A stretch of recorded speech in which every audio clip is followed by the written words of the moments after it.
Hello guys, नमस्कार। मैं N K blog का बेटा स्वागत करते हैं।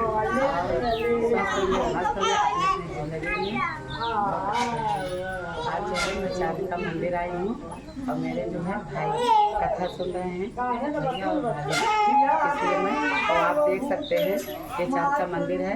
अभी दूसरा वीडियो बनाया भी अपलोड नहीं किए, वीडियो बना ठीक है। फिर आगे का वीडियो और कंटिन्यू बने रहिएगा, ठीक है। भगवान ने कहा कि यह व्रत सौभाग्य पंथित तथा पर्वत विजय प्राप्त कराने वाला है। यह व्रत किसी भी दिन किसी भी समय श्रद्धा पूर्वक सत्यनारायण स्वामी का पूजन करना चाहिए। और इस व्रत को यहाँ तक नहीं, इस व्रत को जो करता है या कथा सुनता है या सुनाता है वो भी भगवान की कृपा से पाप मुक्त हो जाता है। जो बंधन में पड़ा है वो बंधन मुक्त हो जाता है और जो भय युक्त मनुष्य है वो भय से छूट जाता है। दरिद्री को धन भी प्राप्त हो जाता है। यहाँ तक कि संतानहीनों को संतान की भी प्राप्ति हो जाती है। तो सब लोगों ने कहा कि महाराज, जब इस व्रत में इतनी बड़ी विशेषता है तो इस व्रत को कैसे करना चाहिए। तो भगवान ने कहा कि यह व्रत सौभाग्य पंथित और पर्वत विजय प्राप्त कराने वाला है। यह व्रत किसी भी दिन और किसी भी समय सत्यनारायण स्वामी का पूजन मन और ध्यान पूर्वक करना चाहिए, जिसमें केले का फल, गौ का दूध, गेहूं का आटा, जिसमें चीनी मिश्रित हो और अगर वो भी ना हो सके तो चावल का आटा, उसमें गुड़ मिला करके चूर्ण बनावे और सब पदार्थ को एकत्र करके सवाई लगाकर भगवान को अर्पण करे। उसके बाद ब्राह्मण तथा पुस्तक की पूजन करके दक्षिणा देके बंधु भाइयों के साथ कथा का श्रवण करे। कथा होने के पश्चात ब्राह्मण को भोजन करावे और भगवान के सामने नाच गाना बजाना कीर्तन आदि करे। और जो व्यक्ति कथा सुनने आए, कथा सुन के जब अपने घर वापस जाने लगे तो रास्ते में श्री सत्यनारायण स्वामी का नाम स्मरण करते हुए ही अपने घर को जाए। इस श्री स्कंद पुराणे देवाखंडे श्री सत्यनारायण कथायाम प्रथमो अध्याय। बोलो श्री सत्यनारायण स्वामी की जय। अच्छा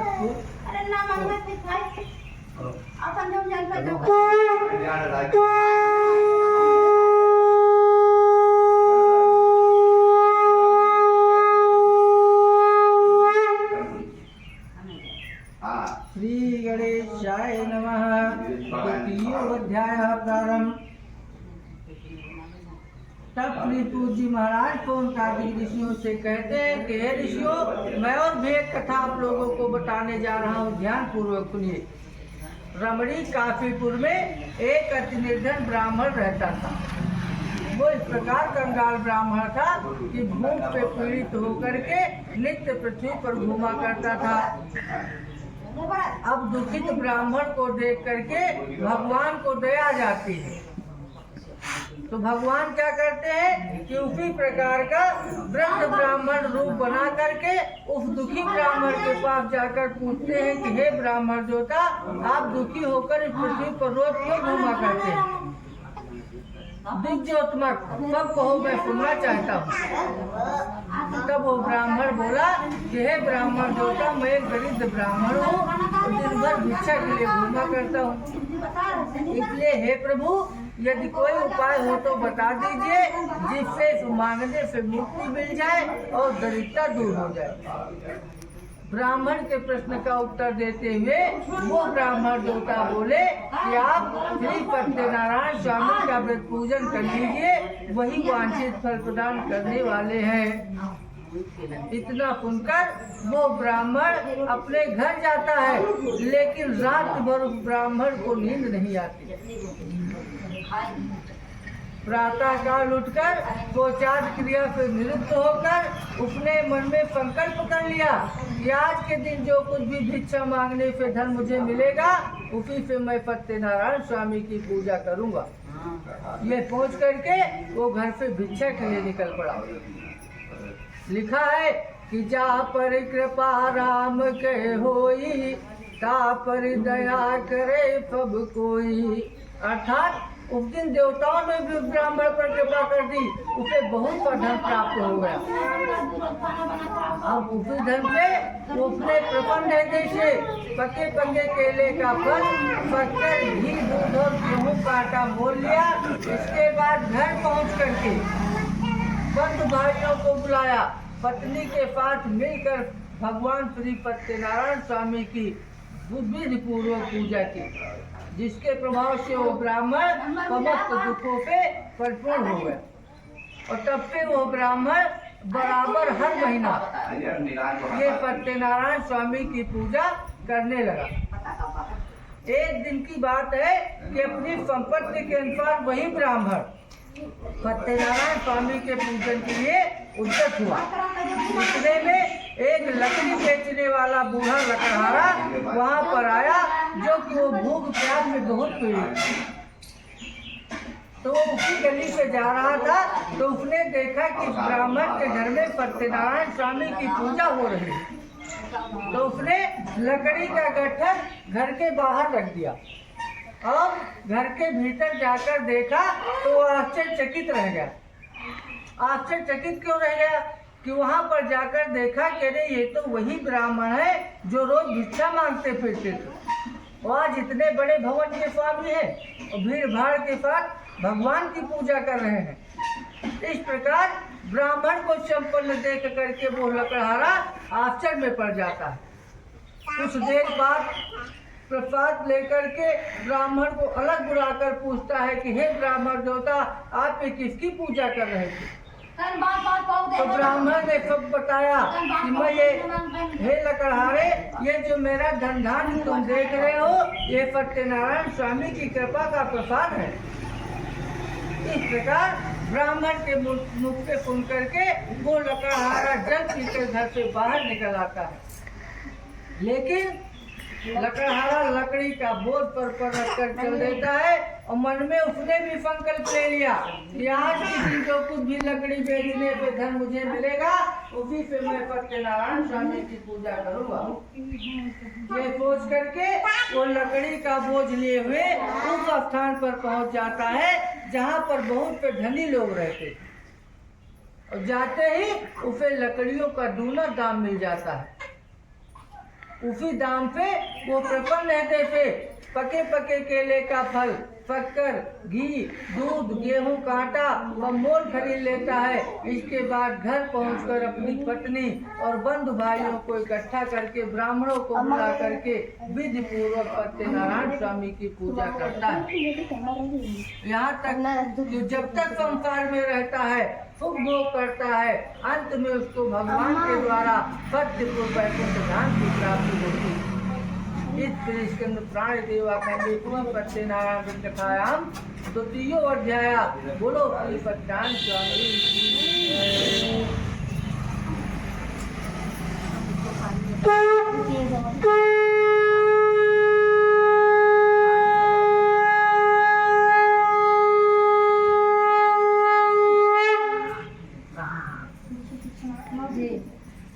गणेश। प्राचीन समय में उल्का मुख नाम का एक राजा था। वो राजा जितेंद्रीय सत्यवादी था।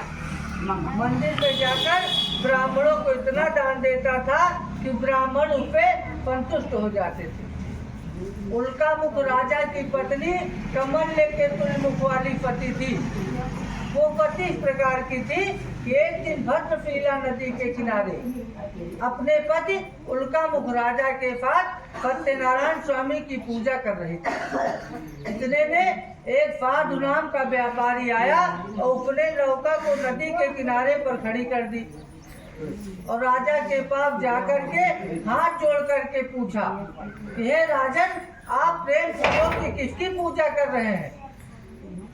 इस पूजन का क्या फल है?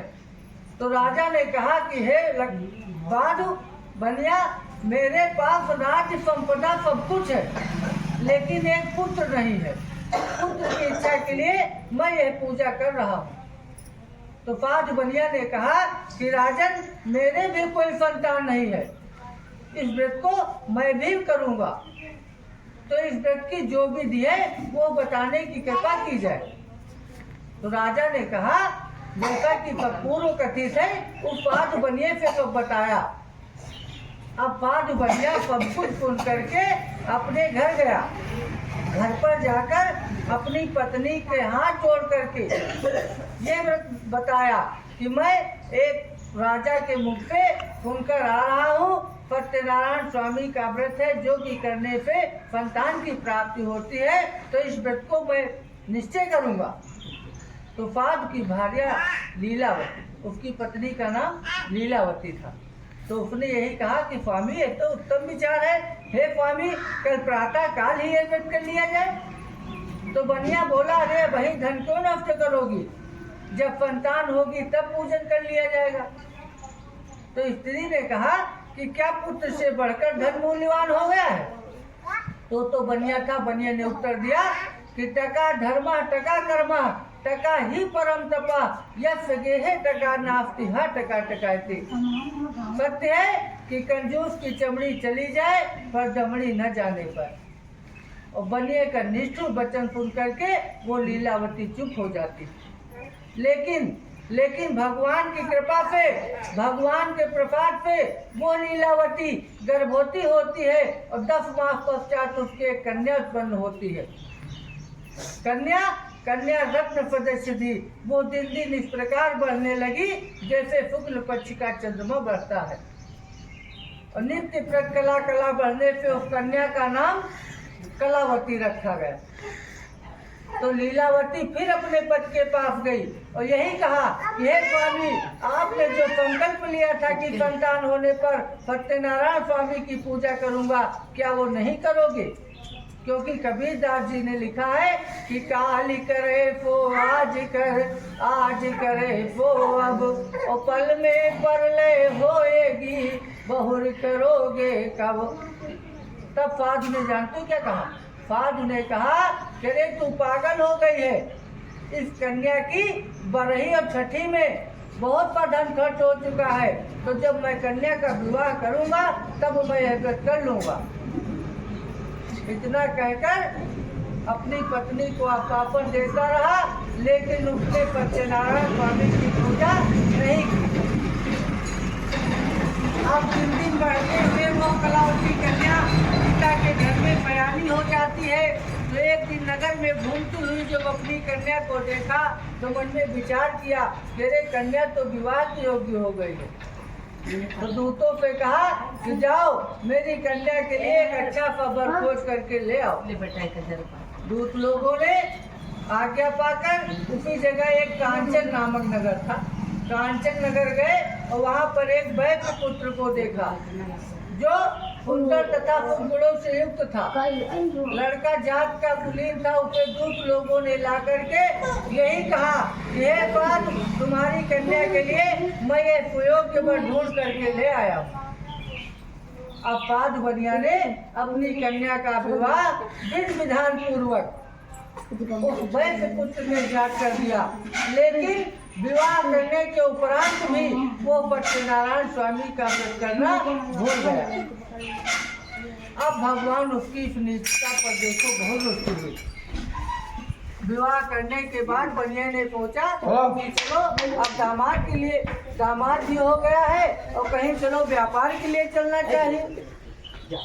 तो वो बनिया अपने दामाद को लेकर के घर से बाहर व्यापार के लिए निकल पड़ता है। और पहुंचता कहाँ है? रत्नासुर नगर।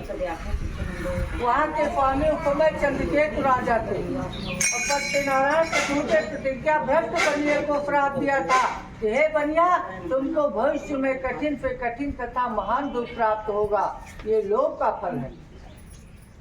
तो भगवान ने क्या किया? भगवान ने एक दिन एक उपाय किया। उपाय क्या किया कि दो चोर कुछ धन चुराकर राजा के भागे और जहाँ पास बनिया अपने दामाद के पास लेटा हुआ था वहाँ जा पहुँचे। और चोरों के पीछे राजा के सिपाही भी लगे थे। तो सिपाहियों को देख करके चोरों ने क्या किया कि धन तो रख दिया बनिया के पास और तुरंत रफू चक्कर हो गए। जब रफू चक्कर हो गए तो सिपाहियों ने देखा कि राजा का समस्त धन तो यही रखा हुआ है। तो दोनों बनियों को चोर समझ करके सिपाही लोग उनको बांध कर राजा के पास ले गए और कहा कि हे राजन, यही दोनों चोर हैं जो आपका धन लेकर भागे थे। तो सिपाहियों ने कहा कि इनके लिए क्या किया है। तो राजा ने कहा इन दोनों के हाथ बांध करके महादुर के कारागार में डाल दिया। अब सत्यदेव प्रभु की माया के कारण राजा ने बनिए की एक बात भी नहीं सुनी और समस्त धन अपने महल में रखवा लिया। वहाँ तो ये हाल हुआ, घर पर बनिया की पत्नी और पुत्री को भी अत्यंत दुख उठाना पड़ा। उसका भी सब धन धान्य चोर उठा ले गए। माता पुत्री जो है शारीरिक कष्ट से पीड़ित हो गई। एक दिन ये स्थिति आ गई कि माँ और पुत्री दोनों को घर घर भिक्षा मांगना पड़ा। एक दिन की बात बता रहा हूँ कि एक दिन की बात है, कलावती कन्या एक ब्राह्मण के घर भिक्षा के लिए गई थी। वहाँ पर सत्यनारायण स्वामी की पूजा हो रही थी। तो वहाँ बैठ गई और बहुत रात बीतने पर अपने घर वापस आई। और जब बहुत रात बीतने पर घर वापस आई तो उसकी माँ लीलावती ने यही कहा कि हे पुत्री, इतनी रात बीत गई, तू कहाँ थी, तुम्हारे मन में क्या है। और उसने गलत नहीं पूछा। किसी की भी लड़की अगर सयानी लड़की रात में घूम कर आती है तो हर माँ का एक दायित्व होता है कि उससे पूछा जाए कि बिटिया इतनी रात कहाँ हो गई, कहाँ थी। उसी तरह लीलावती ने तुरंत सवाल कर दिया कि पुत्री, इतनी रात में तू कहाँ से आ रही। तो कलावती ने तुरंत ही लेकिन सही जवाब दिया। उसने यही बताया कि ब्राह्मण के घर भिक्षा के लिए गई थी और वहाँ प्रभु की पूजा हो रही थी। तो वहाँ बैठ गई और रात्रि हो गई। तो लीलावती ने कहा चलो अच्छा कोई बात नहीं है, लेकिन तुम भी पूजन की सामग्री एकत्र कर लो और प्रातः काल होते ही मैं भी सत्यनारायण स्वामी की पूजा करूंगी। उसने भी विधि पूर्वक सत्यनारायण स्वामी की पूजा की और प्रभु से प्रार्थना की कि हे भगवान, यदि मेरे पति और दामाद शीघ्र वापस आवेंगे तो फिर मैं आपका व्रत धारण करूंगी। मेरे पत्था दामाद से जो कुछ भी अपराध हो गया हो भगवान उसे क्षमा कर दीजिए, क्योंकि अवगुण कियो तो बहु कियो और करत नाई इलाज। अवगुण मेरे बाप जो बकफ गरीब निवाज। मेरे पति और दामाद को गरीब जान करके भगवान उन्हें क्षमा कर दीजिए। जब ऐसी प्रार्थना सुनी तो भगवान प्रसन्न हो गए और भगवान ने तुरंत ही राजा चंद्रकेतु को स्वप्न में दर्शन दे दिया और कहा कि राजन, प्रातः काल दोनों बनियों को कारागार पे छोड़ दो। उनका जो धन ले लिया है वो उन्हें वापस कर दो और यदि ऐसा ना करोगे तो तुम्हें राज्य, पुत्र और धन सहित मैं नष्ट कर दूंगा। इतना कहकर भगवान अंतर्ध्यान हो गए। राजा प्रातः काल उठकर शौचात क्रिया से निवृत्त होकर जब दरबार में बैठने गया तो बैठे हुए सभी दरबारियों को रात्रि का देखा हुआ स्वप्न बताता है। तो सब लोगों ने कहा कि महाराज, स्वप्न में जो देखा गया है वो सत्य प्रतीत होता है, तो स्वप्न की आज्ञा के अनुसार ही आचरण कर लेना ठीक है। तो राजा ने दूतों को आज्ञा दिया कि जाओ, जो दोनों बनिया कारागार में है उनको निकाल कर हमारे सामने उपस्थित करो। कथा हो रही और थोड़ा ध्यान लगाओ। हम बता है नहीं कि हम नहीं चिल्लाते। राजा ने तुरंत आदेश दिया कि दोनों बनियों को लाकर हमारे सामने उपस्थित किया जाए। अब जब दोनों बनिया आए तो अपना वृतांत सोचकर भय से भयभीत थे। और भयभीत इसलिए थे कि राजा मन की बात को नहीं जानत है कोई, और पहले तो बंदी भयो और अब क्या जाने होए। तब राजा ने दोनों बंदियों को देख करके कहा कि हे पाद, रो मत, जो कुछ भी तुमको दुख प्राप्त हो रहा है उसका कारण देव है, मैं नहीं, तुम्हें कोई भय नहीं है, तुम निर्भय हो जाओ। राजा ने उनकी हथकड़ी कटवा दिया, बाल बनवाए, नए नए वस्त्र आभूषण दे दिया, जो कुछ उनका धन ले लिया था उनका दूना धन उन्हें दे दिया, और कहा कि हे पाद, जाओ तुम अपने घर के लिए प्रस्थान करो। इस स्कंद पुराणे देवाखंड पट्टे नारायण कथाया प्रसिद्ध अध्याया। बोलो श्री सत्यानंद स्वामी की जय।